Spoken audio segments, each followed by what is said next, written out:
Okay, everybody, welcome to the Daily Crossing. This is episode number 40. We are entering today this conversation about the current situation that's taking place between Israel and the Gaza territory.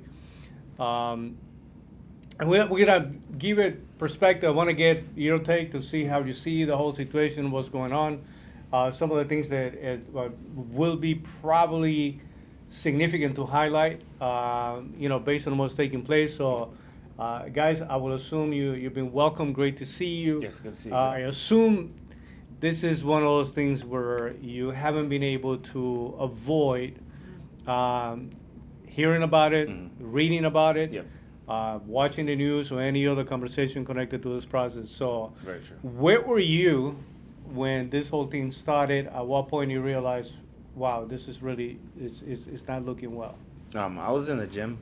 That's usually where I see the news the most, just because like I'll be doing my cardio, so I'm watching like an hour worth of news straight, when I'm in the gym, But I was there, and that's when I started seeing. And then once I left, then I was like, wait a minute, this is serious, And then started, doing more research into everything that's going on. But that's where I first heard about it. That was your initial reaction, though. So honestly, I didn't really understand what was going on in the beginning. Because I wasn't sure if this was something. Is this something that's already been going on, or is this something new? So I didn't really understand in the beginning until I really started diving deeper into it, and then more started happening, coming out as far as what happened. Then I was like, oh no, this is a big deal, Sure. So in the beginning, when I first seen it, I really didn't get it. I'm like, okay, something blew up. Things blow up all the time, But then I was like, wait a minute, no, this was a whole setup, and there was a lot of people that, So I didn't really get it in the first initial reaction when I first seen it. What about you, Lorraine? My social media started it became from so it started on my timeline. Mm-hmm. It went from dogs to all of a sudden it started blowing up with the whole Israel Palestinian thing, and I like to confuse myself, so I follow both sides. So that was also interesting to see which side was on one side of it. Different perspectives, right? So, needless to say, immediately, it became clear that this was not an isolated incident where a crazy person ended up doing something crazy. This was something that was planned, organized, horrible. This is not a Israel versus Palestine, as many people are trying to present it. This is a Israel versus Hamas type of situation. Yeah. And from my perspective, I want to be on terms of a clear position and a clear moral position. I want to start by driving that first distinction. And I know that a lot of people that want to make the argument for the benefit of Palestine and the Palestinian people, want to eliminate that argument, because it's a lot easier when you put in innocent people on the table to say, it's a way of minimizing or neutralizing the opposite argument. You know what I mean? So, but for some of us that, look at this moment and you're trying to understand, okay, what is the perspective that I need to have when it comes to a situation like this? And why is it that so many people appear to be very much on the money, meaning very right? And how is it that some people can be so wrong about the whole conversation, right? So the first thing that I want to, as a personal distinction, is to make it very clear. I do not see this as a conflict between Israelis and the Palestinian people. I think that if we would have made an effort in the last 10 years, we would have been able to actually get to a point, if the desire was there, if a real plan was there, if the obstacles that I really believe are dividing this potential situation for becoming a reality, get to be minimized a little bit. So it's a real conversation about bringing solutions. This would have never happened. Watching the news and watching for the first time, seeing the first group of people that get to be attacked, the people that, it's a celebration, there's a party going on. Next thing you know, you witnessing people dying, getting shot, kidnapped, and then the whole thing just really went out of control. Most people already know a description of some of the things that are taking place. I don't need to go into that, but I do want to go into the area where we try to understand what does it mean for the rest of us looking at that territory, that specific place, though, you know, and said, where do we go as a country? United States right now really have to take a position.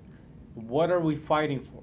As we look into taking that position, guys, you know, what is the impact on terms of perspective that's being developed in the United States about the situation, about the Jews, about Israel, about Palestine, so obviously, like you're saying, you've seen different perspectives. So what are the first things that jumped at you in general? If you look at the people supporting, even from the people that were immediately clear about supporting Israel, people that some surprises along the way. Yeah, it's kind of scary actually for me. Got it. And then some of the people that you see supporting Palestine. Give me a little bit of your. So for me on the end, here's one thing that triggered into my mind, and I actually want to ask you the question: like, what is considered like? Because was that an act of terrorism? Like, would that be considered that or not? 100%. Right. So it's like not only is an act of terrorism, that a lot of people want to avoid use the term, but not only is an act of terrorism, is an act of terrorism that was done by a group that became political, but still is labeled a terrorist group. They're right now they can say, but we were elected by the people, and the Palestinian people. Yes. Well, you can say that. Another way of putting it is you intimidated enough people to become the ruling party. The PLO, the People Liberation and Opposition Party, was essentially the ruling party for all Palestine until Hamas came up, and so that whole area of Gaza, right, is dominated essentially by Hamas. And a lot of people say that even within the Gaza area, they're not really, it's like a 50-50. 50% of the people don't want anything to do with them, but they have no choice. Because this is not it's not like guys, it's a different way of thinking, you know what I mean? It's like they don't control the way we do through elections and disagreement, and I don't like you, and I'm going to call you all these names, and I'm going to, they are not really concerned about democracy, or they're just concerned about very specific ways of ruling, in very specific ways of their belief system on terms of how society should be operating. So they not necessarily like even within, but that's the ruling, and they still, within every organization out there, every international organization, they still are labeled by the United States and just about every other country as a terrorist group, right? No different than many other groups in Latin America, right? So they used to be part of guerrillas and terrorist group that eventually came out of that, became a political party. The president of Colombia right now is a prime example of somebody that came out of that, with the difference is that group doesn't exist as a terrorist group anymore. They're not carrying guns. They're not doing that kind of thing. So for me, this is undeniably a terrorist attack. So that was the thing, and it's like this was an attack against civilians. Like, I understand, look, I have a problem with government, I have a problem with all of the things I have, but this was an attack where, like, it wasn't even like, it was an attack in the different places, the way that the attack was executed. So I have questions about that. It's like, why are you going against civilians and then going back whenever you're getting the retaliation? Why are you saying you're murdering our people when, like, somebody clearly targeted a bunch of civilians? So that's one question I asked myself. An attack is it considered terrorism? And the third thing that I asked myself is, how did they get across the whole security? Because my understanding is that Israel is like very well equipped when it comes to safety and stuff like that, because this is not the first time in the area that they are. And you can correct me if I'm wrong, because I don't know, but I've been learning the process. But every territory around Israel is of another it's Muslim, Correct. right? So it's like, but the only Jewish community is right there in that tiny little The area. only piece of land Yes, that is is not not Muslim that is not Muslim is is Israel. and the it's state Israel. of So they have been under attack constantly. Correct. Right. And so they have this whole infrastructure. How did these guys get into the whole process? So that also raises a flag for me. And it's also, was it something that was allowed? I was looking to just get into a fight already. So I'm like, come here and punch me. So that's the only thing that I'm like, what did that happen? Like, So I there's hear- two theories behind it. One of them is the most obvious being disclosed or being labeled as a failure of intelligence, right? Was it triggered from like somebody came in But- and like hacked it? But the last time, like- that you've seen something like listen, just about every 10 years, Mhm. you see a situation like this happening in Israel, Mm-hmm. right? So, and then you see incidents, Yeah, right? 2014. Where exactly where you have a few Second people Passover. that will die, or that you have different situations, right? But guys, 9-10 years is a long time to build up, to have better weapons, Mm-hmm. to have better intelligence, to be ready to do more damage, right? And then if you add to that the support of some other entities, Mm-hmm. right? Because this is something that if you ask me, you know what I mean, the issue goes beyond Hamas, overlaps into Hezbollah, that eventually have to lead into Iran. So one of the basic concepts to that question is the intelligence failure. There's absolutely they're gonna have to go through the process of understanding. So you don't what subscribe part to of the it- process of they allowed it. There's a second perspective about a part of it is to be overconfident about your strength. Mm-hmm. Think about a 9/11. Yeah. Did yeah. you ever? I'm gonna tell you, for me, the most painful thing about 9/11 is that my whole life I felt that something like that can never happen in the United States, Mhm. especially in New York. Yeah. You know what I mean? You're talking about that, and when it happened, that sense of invincibility Mhm. kind of like went away. You Yeah. realize everybody's vulnerable, Mm-hmm. and so for me, I think that when you start asking yourself the questions, how can something like that happen?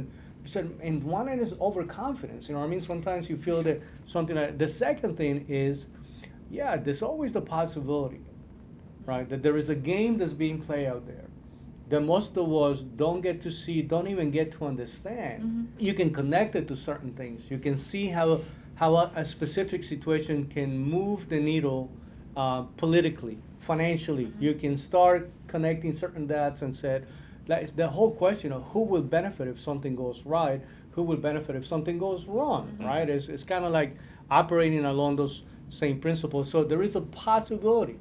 I don't want to disqualify that, because if you want to be reasonable about this conversation, you have to be open to every possibility. You have to be able to say it is possible that certain people knew that something was potentially going to happen. They just, I don't think that they believed that it was going to be to the extent of something like this. Well, like Maybe a 9/11. crazy person shooting a few people, a crazy couple of people strapping a few bombs. We've seen that in the past very often, but not to the extent that it was so well organized. They say that a lot of low-tech communication style and tools were used to They went avoid analog.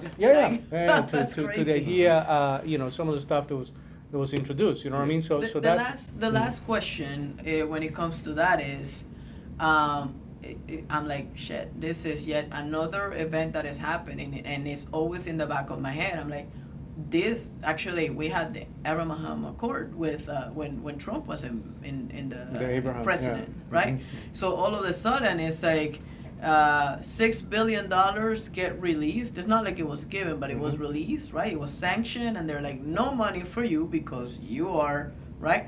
And so on the other side, we have no involvement, but $6 billion all of a sudden are lifted. And talk about like a couple of weeks later, it's like telling your kid, do not eat candy, but the candy's gonna be right here. You give them the candy, and all of a sudden they're running around. So I'm like, would they have happened under Trump? And my understanding, and I think the feeling for everybody, is that it probably wouldn't have. That's the reality that most people are going to have to face. The reality that most people are actually waking up to today is that there's a sequence of things that are happening right now. Listen, you got Russia, Ukraine. You have this current situation. You have the possibility of something going wrong with China and Taiwan. Mm-hmm. And you realize that in reality, there really is a possibility that some of these things will have never happened or gone down the way they're going down. Because it's not just the $6 billion. By the way, that $6 billion was frozen again. Yeah, right. You know what well, I mean? Everybody was calling for this it. is after, a lot of pressure, Yes. after trying to explain. Both parties were. Yeah, after trying to explain, well, they're only going to be, if they touch it, we know exactly what they're going to do. You don't understand. If I already have $6 billion and you're giving me another $6 billion, I don't have to touch this new $6 billion. I can continue to let that be Mm-hmm. for the so-called benefit of people, and I can continue to let that be for the charities and the humanitarian support that is meant to be in education and all those things. But now I can take $6 billion of my own money and use it in a lot of bad things, which is essentially what's taking place. But in addition to that, by loosening up some of the restrictions that we had against Iran today is sitting on $70 billion just based on the last couple of years of activity. Just being able to sell their oil to the market, which was loosened up by this administration. If you know that somebody is a problem and So it that has been someone indirectly funded by. whether we like it or not, Yeah. whether that appears to be the case. The State Department doesn't want to. Admit The it. State Department doesn't want to say, yes, we know for a fact that Iran has something to do, but at the end of the day, follow the money, right? And eventually, it's going to lead to that answer Yep. where you realize that, okay, these guys actually have something to do. The situation right now is definitely not pretty, Yep. but that's a valuable question in terms of as to whether or not there was a possibility that somebody knew, not enough was done to prevent it. And by the way, so it's cause and effect. Mm-hmm.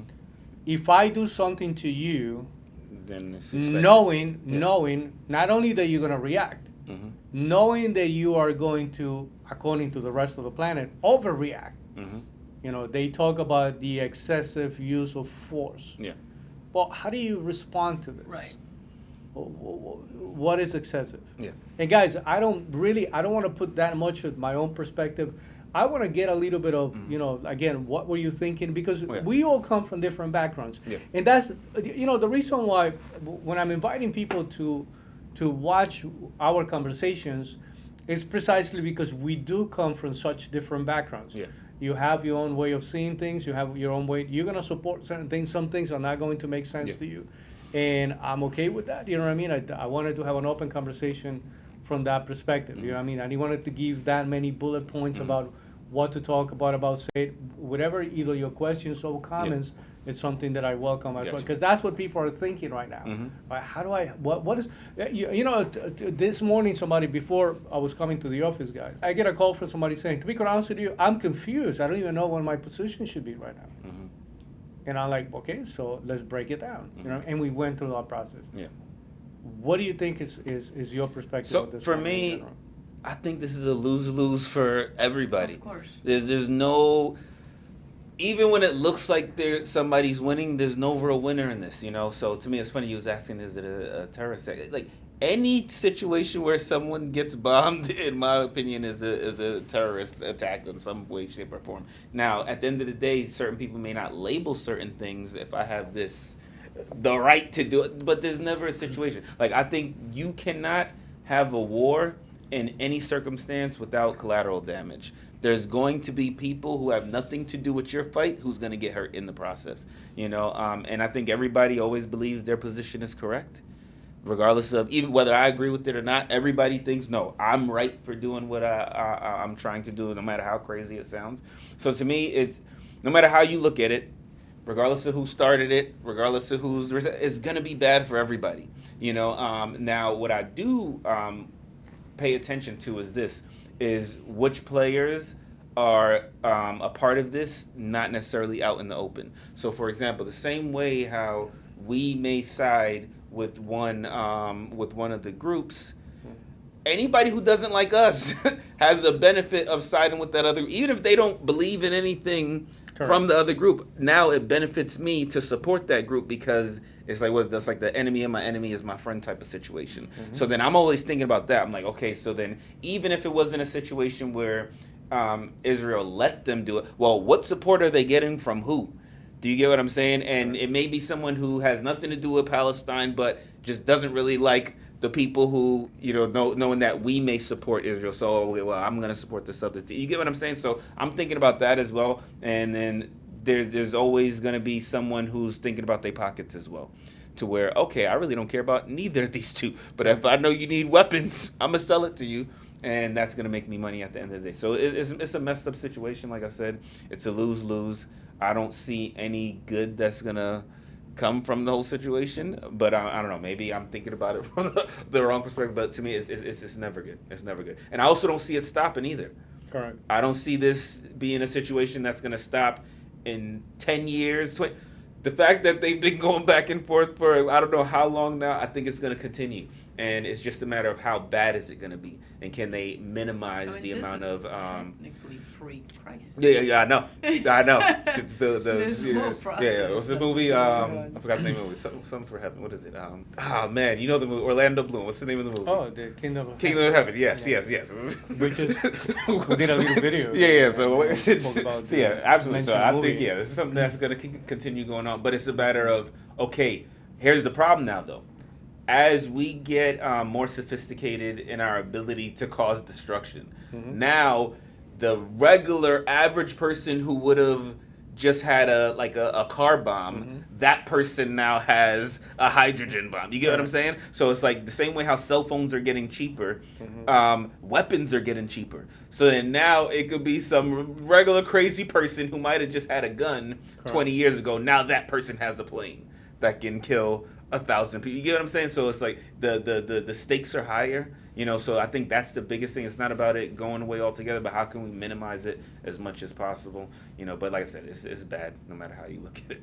That's my perspective. But guys, here's one of the things that I want to lead into when it comes to this conversation. Whether we like it or not, and this goes for everybody, whether you like it or not, at some point you do have to take a position when it comes to these issues. And what you realize is this is not a simple issue. And this is something that not only is been going around for now a couple of thousands of years, you know what I mean? It is the Romans that called the territory Palestine, precisely to erase a lot of the Jewish history connected to the land. Before the whole territory was called Palestine, half of it was called Israel and the other half was called Judea. Jordan is what becomes when eventually the whole territory is supposed to be called Palestine, and then a portion of it becomes Jordan, and then you're left with the current diagram that we have, the current map that we have in existence, which keeps on shrinking. Well, in 1948, right, this is when the United Nations goes, and so here we have a lot of missed opportunities, right? By the way, this goes through every single one of the Arab nations. You also have the opportunity to more forcefully get involved. You have a lot of people doing a lot of talking right now, but for all intended purposes, they're not really making any effective choices because everybody's caught up with the position that I'm supposed to take. That doesn't allow anybody to go and bring the whole situation to a conclusion. The problem with this situation is that it doesn't feel, and it really looks like the reality of it, is that coming to a conclusion, coming to an agreement, is going to be almost impossible to because there are people that even if they know that is the right thing to do, they're not going to do it. I want to go back to what I said earlier about they knew that they were doing something extremely bad. There's no Hamas doing something like what they did, morally wrong, against everything that according to Islam is supposed to be taking place. Islam absolutely has no problems with you killing enemy combatants. but you're not supposed to kill innocent people. That is from the Quran itself, right?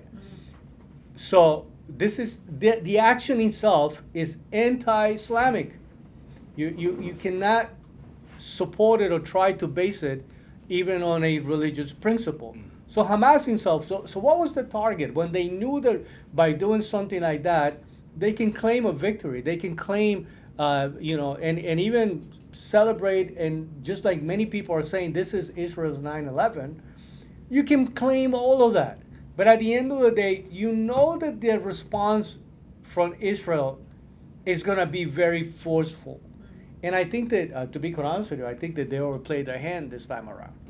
I think that this time around, what you're going to see is they want to take it to the point where there will be no more Hamas in the Gaza area. And I hate to tell you this, but I absolutely believe that that would be a good thing for the Palestinian people. So this is not just a question. Israel will have the ability to coexist with whoever. The state of Israel is not going anywhere unless something really bad happens. And I'm talking about, guys, at this point, like you're saying, today we have the kind of weapons that can wipe out the whole area. Yeah.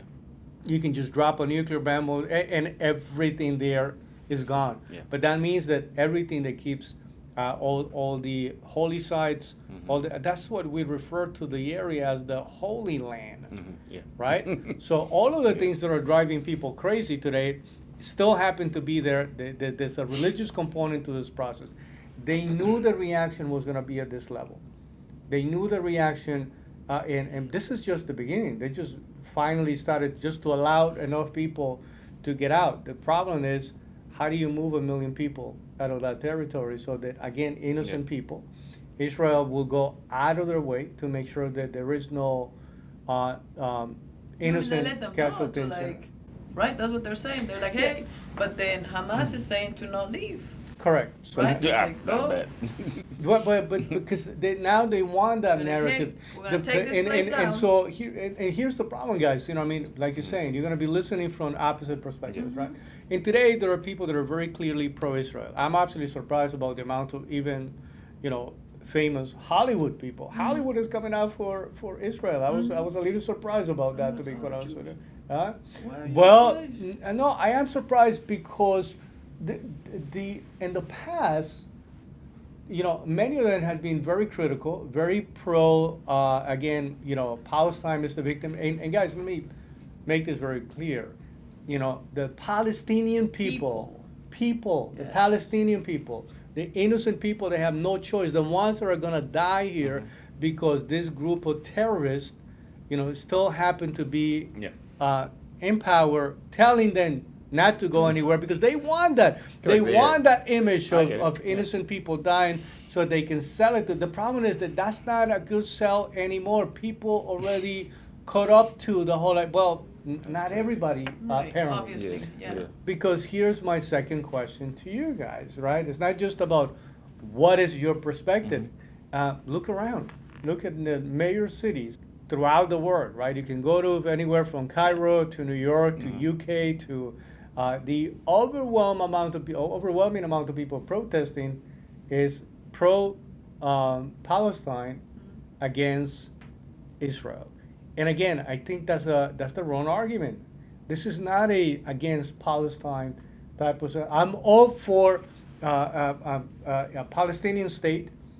Many times, that almost became it's the wrong argument to keep saying what they're doing to the Palestinian people. Nobody wants to do anything to the Palestinian people.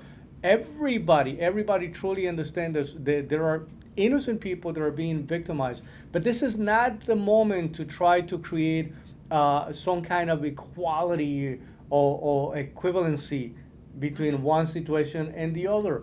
Especially if you knew that was going to be listen, if I'm the president of a country right now, I'm the leading organization, and I know that I go to the neighboring country and I do something that will provoke us going to war, but I'm not ready to go to war for the benefit of my own people. I got to make sure that I don't do something stupid that will put them at risk. This is the opposite. And for them, though, this whole idea that they don't value life the way we value life. As a matter of fact, for them, the idea of dying, and this is a problem. This is a problem when you have a teaching, when you have a way of seeing life, when you say from a religious perspective that tells you that life is not that important, as if, and that have to go against every principle of anything that you should believe. Because if you truly love the Creator, you also have to love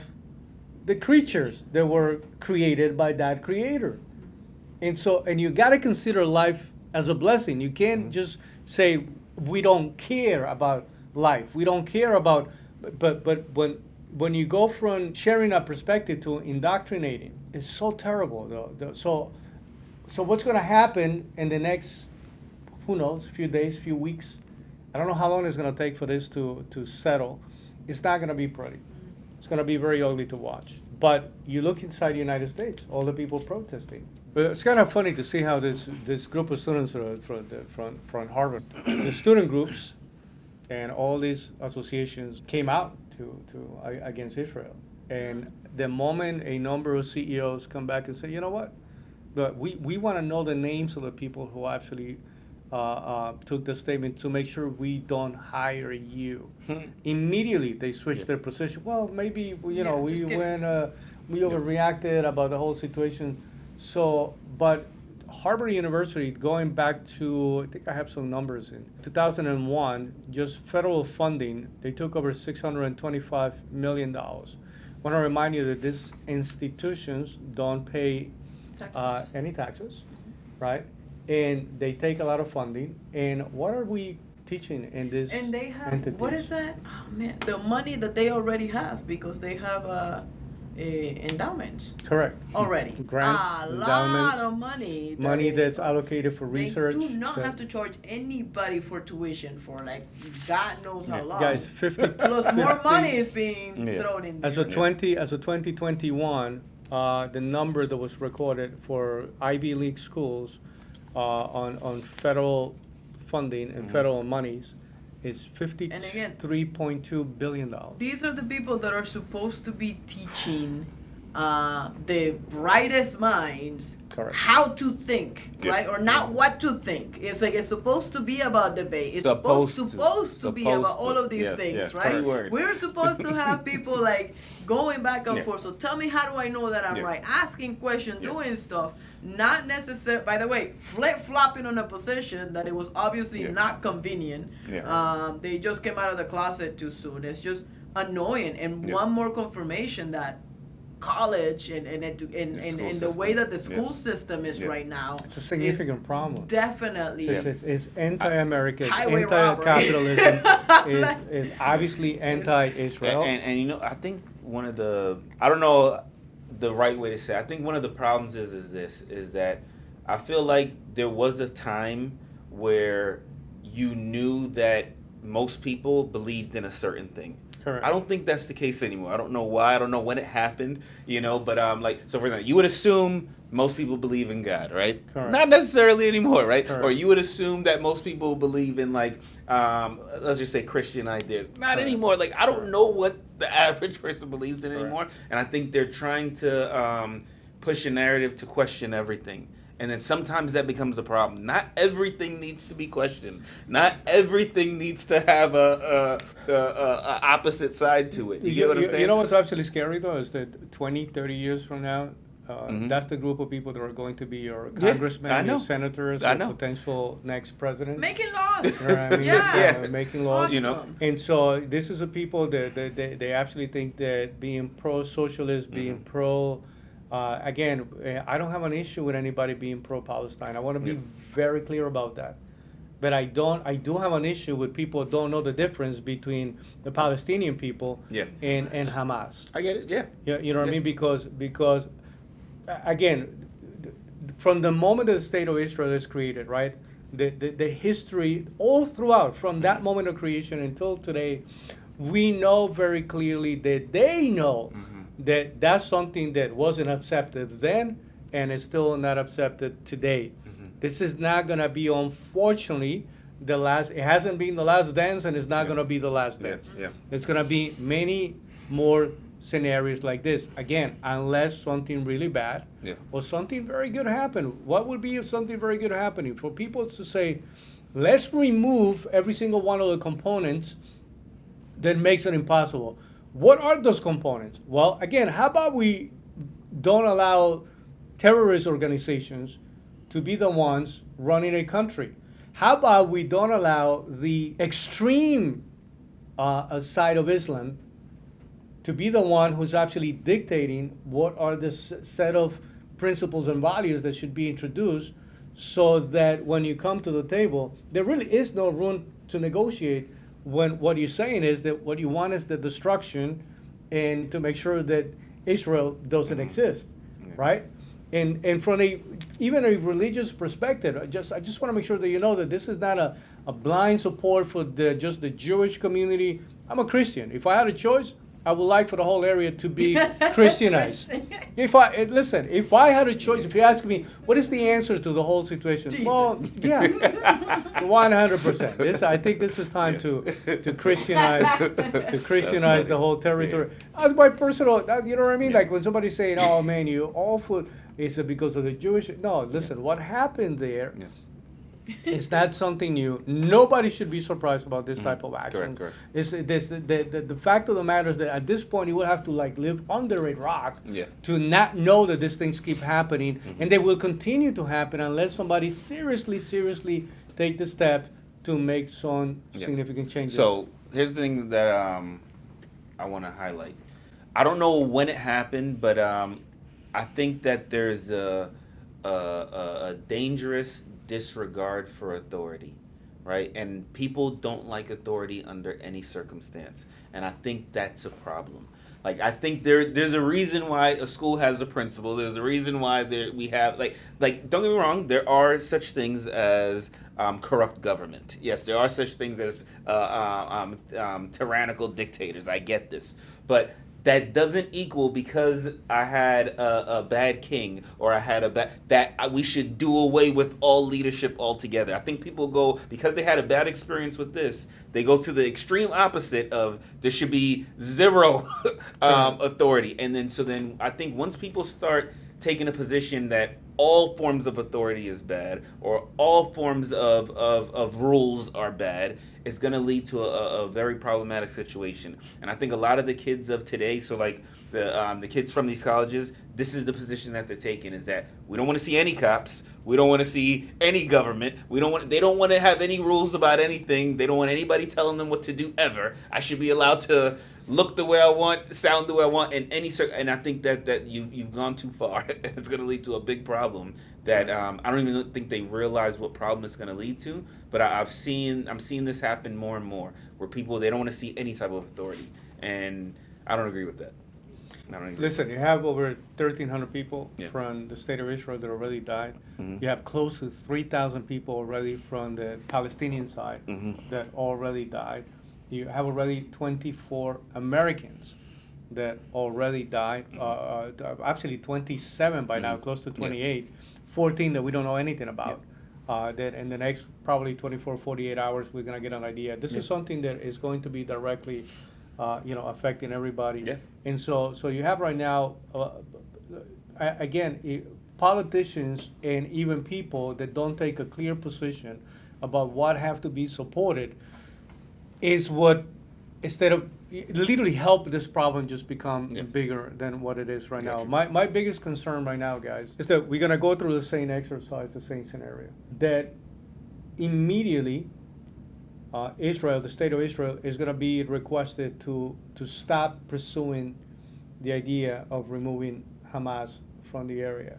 And I said my fear is that would be a successful request. And because the only way for the Palestinian people to enter into a better relationship with Israel, who is their neighbor, at this point, there are certain things that people are going to have to accept that as a factual reality. It's not about what I would like it to be.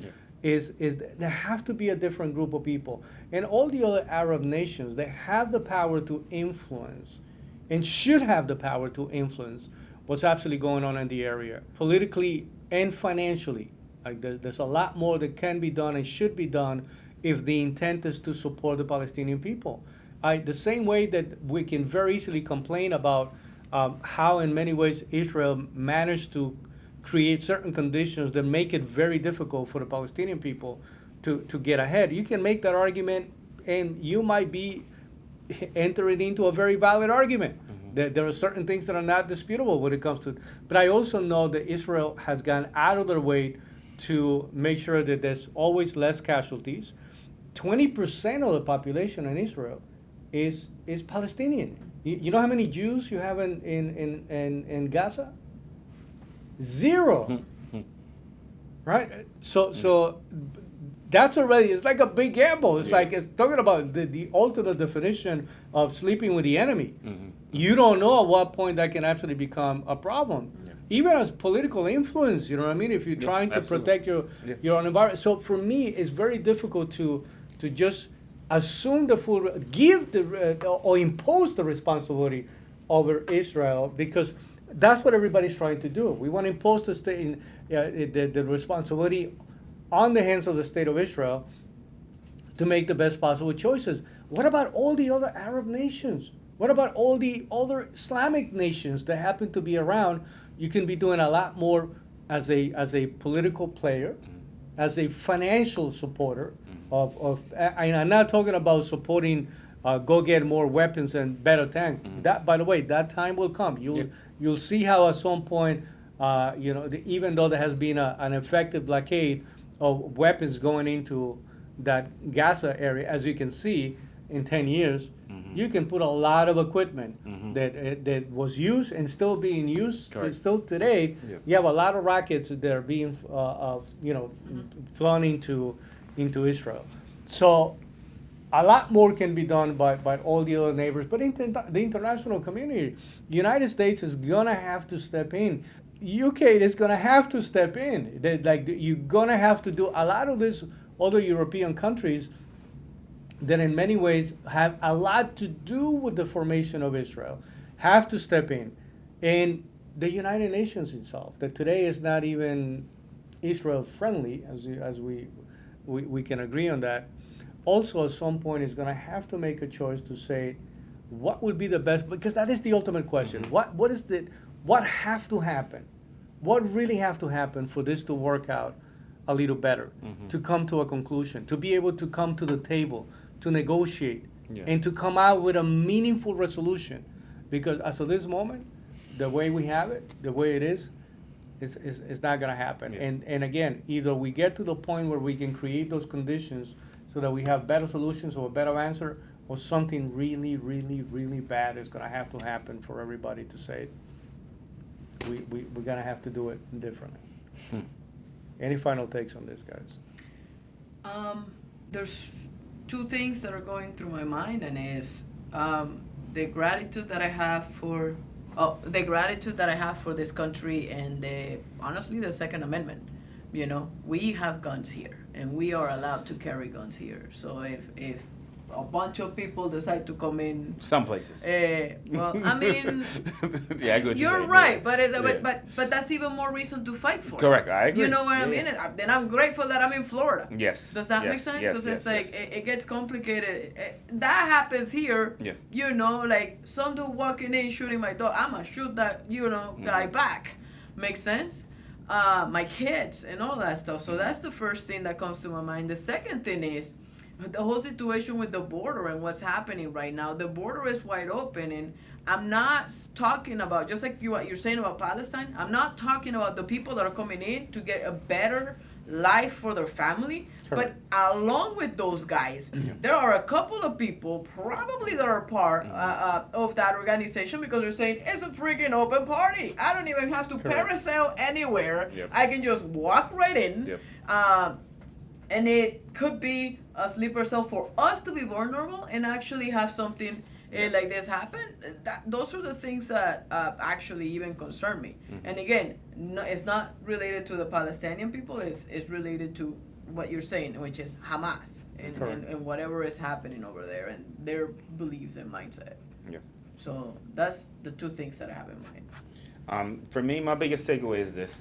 there's really two things. Number one, there's not always a easy answer, but there's usually a clear answer, right? And what I mean by that is sometimes there's a thing that needs to be done that nobody wants to do, but it's going to equal the best result in the long run, right? And I think that we got to be open to not only this idea for like the world, but you got to be open to this idea for the country, for your family. Like no one wants to take the position of, hey, no, we're going to do this from now on. And I get it, you're not going to like it. You're gonna have to start budgeting. You're going to have to start moving differently. But sometimes it's okay for everybody to be temporarily, I guess, mad or pissed off or not agreeing with you for the greater good of things. And I think that's an idea that for whatever reason we've strayed away from it. And I think the more of us that have that within our families, within our state, within our country, then it will translate to other parts of the world, right? But we can't stray away from that. I think it is a serious need not only for leadership, but for the right type of leadership. And not always is it something that everybody agrees with.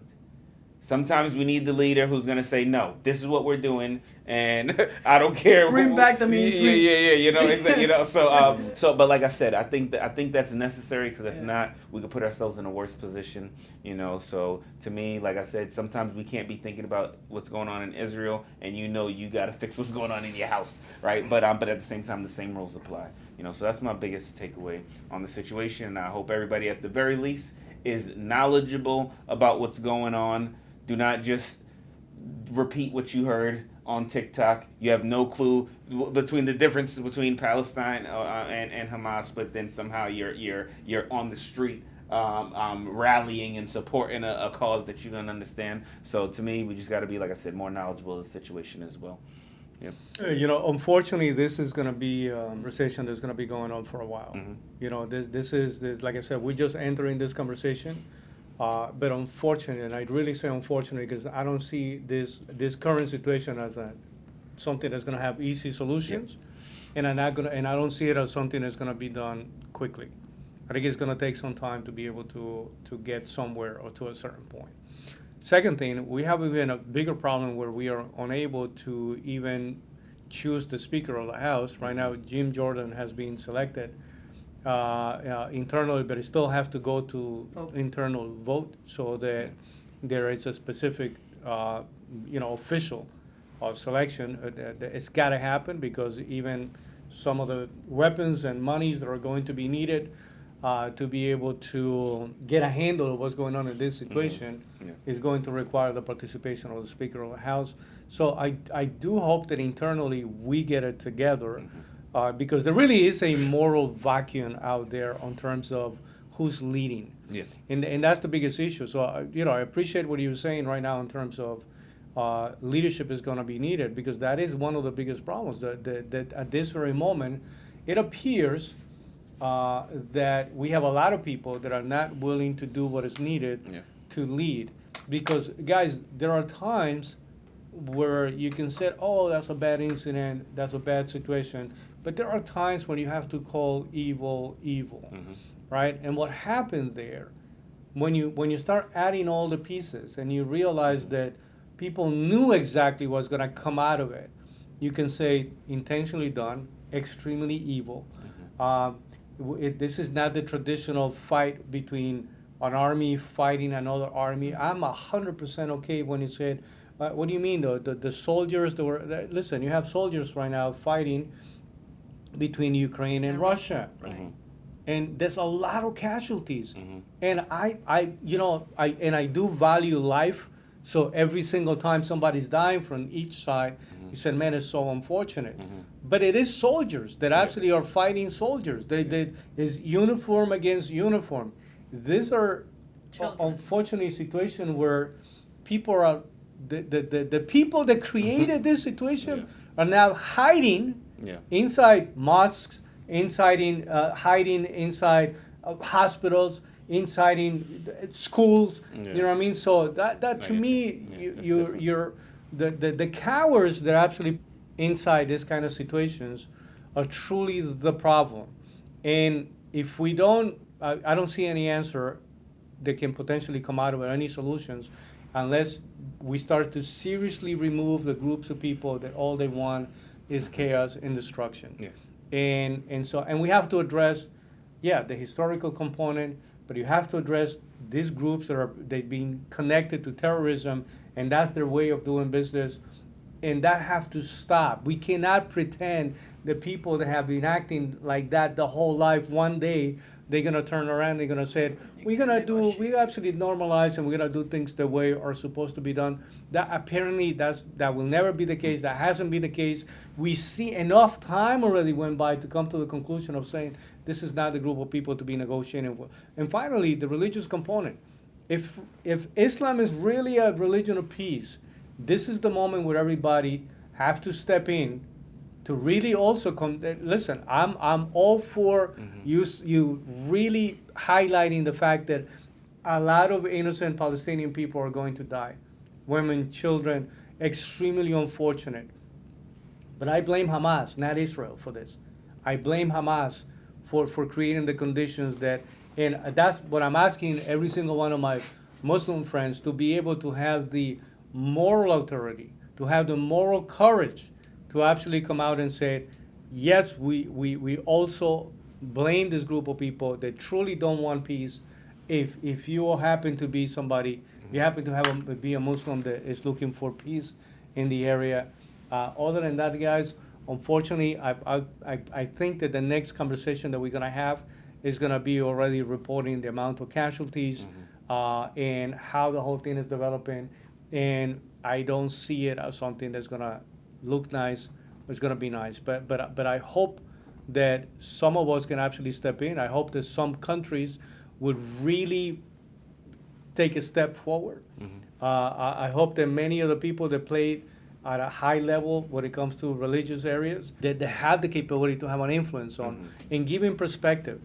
And for everybody that is not used to understanding what's going on with that area, and the news connected to either the history of, essentially for people trying to decide who's the good guy and who's the bad guy, right? For a lot of people, that is the most difficult situation. Is you're gonna have to get involved, and I hate to tell you this, you're gonna have to do a little bit of homework just to be able to come close to understanding what side can be supported, what part of it can be supported, and who are the bad actors, because there are definitely a few bad actors involved in this process. And just about every possible conspiracy theory is going to come into play.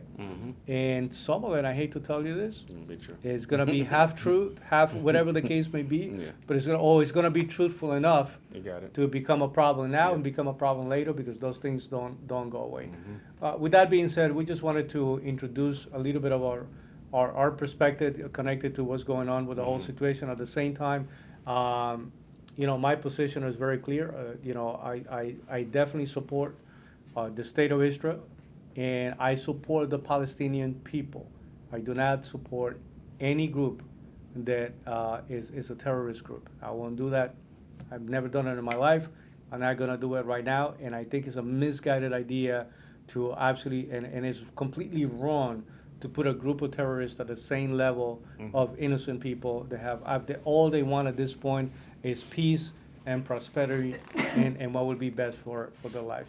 Bless you. Yes, thank you. So until then, we definitely want to hear your perspective. What are you thinking? Comment. This is not a simple issue, but as we going into, soon we're gonna be in the middle of election time. I think that a lot of people are like literally saying, I think it's time to.